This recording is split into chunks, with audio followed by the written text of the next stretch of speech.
Alright, just a short shitty video of my homemade lathe that I just started on.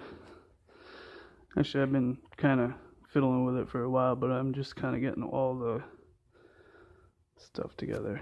So this is from like an old paper. It was like a paper punch. It was like a rotating. It has a step pulley on here on this tapered thing, and it was like a little drill press. So I figured it's cast iron, so I'll mount it to this. I'll make another slide that I can clamp. This is just a piece of 6-inch channel, and then some angle iron.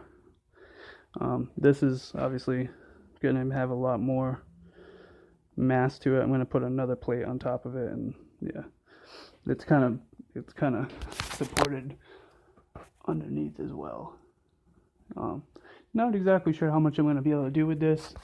I'm going to get some like 3/8 plate here, you know, and then just fill it in with as much mass as I can.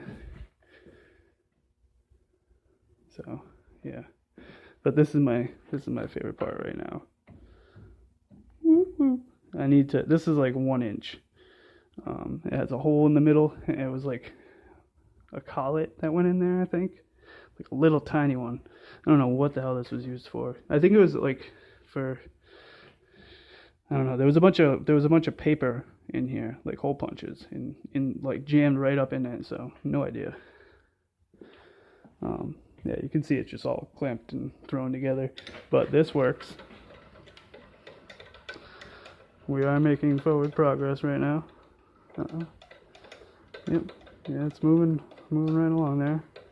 And I do have this is removable, and this has a hex on it, so I can drive it with a driver or something, so I can have like a power feed or something, because I don't have that now. And also I can gear, because this is 10 threads per inch under here, so that's nice. This one I don't know, I haven't counted, but I just kind of slapped this together. I'm not sure if it seems to work really well. This is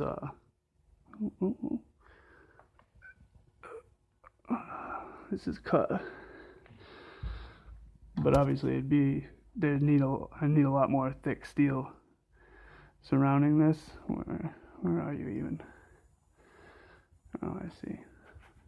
Yeah, see, this is what we're gonna look at. That's it. That's cut at an angle the whole way, and I did it pretty well because it's on both sides, so I did it on a flat surface on basically yeah, that belt sander. I'm doing my best. I have no precision machines at all. Nothing. I got like an angle grinder and a chop saw and a welder, and it's flux core welder. So yep, I mean, you're seeing the maybe seeing the other things I build.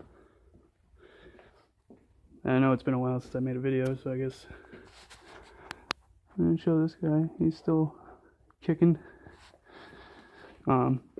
It's going good right now. Making more power than I've ever made with a 212, and this transmission is just awesome for it. It's a 3-speed, and there's like no drag in it. It's like this has way better efficiency than a torque converter could ever hope to. And it's a 3-speed, and it's just a regular clutch. This is the weak link though. This is what's gonna give up, I'm sure. It hasn't yet, but then yeah, it's a lawnmower transmission, so is this. This has a lawnmower transmission stuffed in there too, right there.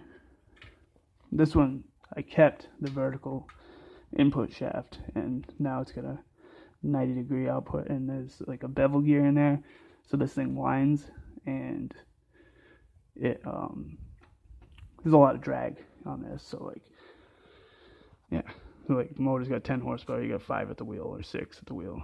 It's basically the same as a torque converter though. That's how, yeah, those are shocking how bad they are too. But yeah, this is amazing.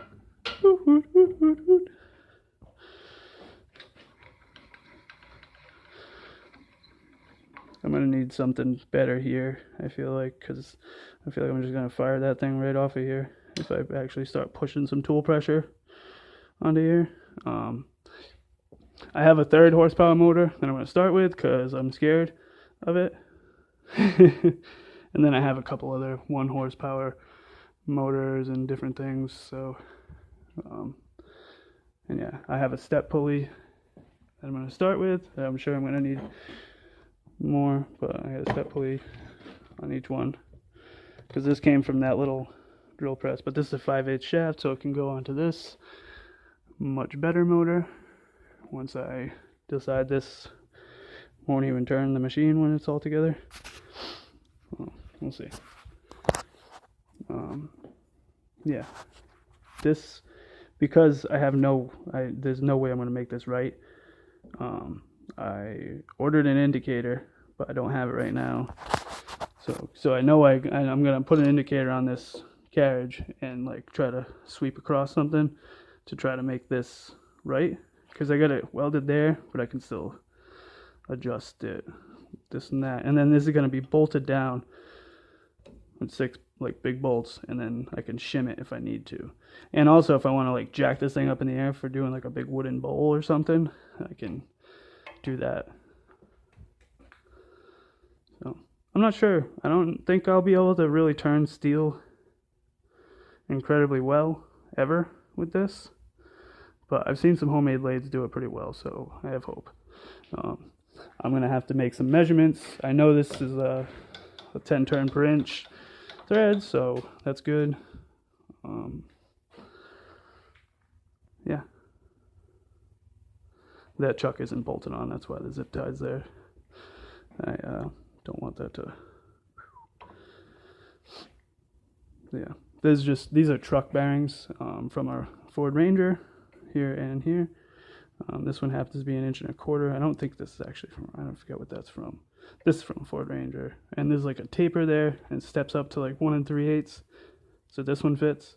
So it's actually really tight, really strong taper bearings. And then I'm gonna get a nut for this, so that way I can preload the bearings. And then there's probably gonna be, this is 1 inch in the inside, so this thing steps down to 3/4 in there anyway, so I'm not gonna really be able to stick a shaft in there or anything. That's why I made it so long.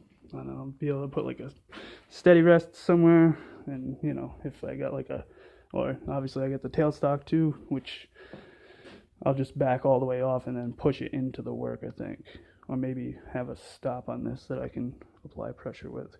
I'm not sure if this is going to be enough, but I think this is the best I can do right now without being able to machine something.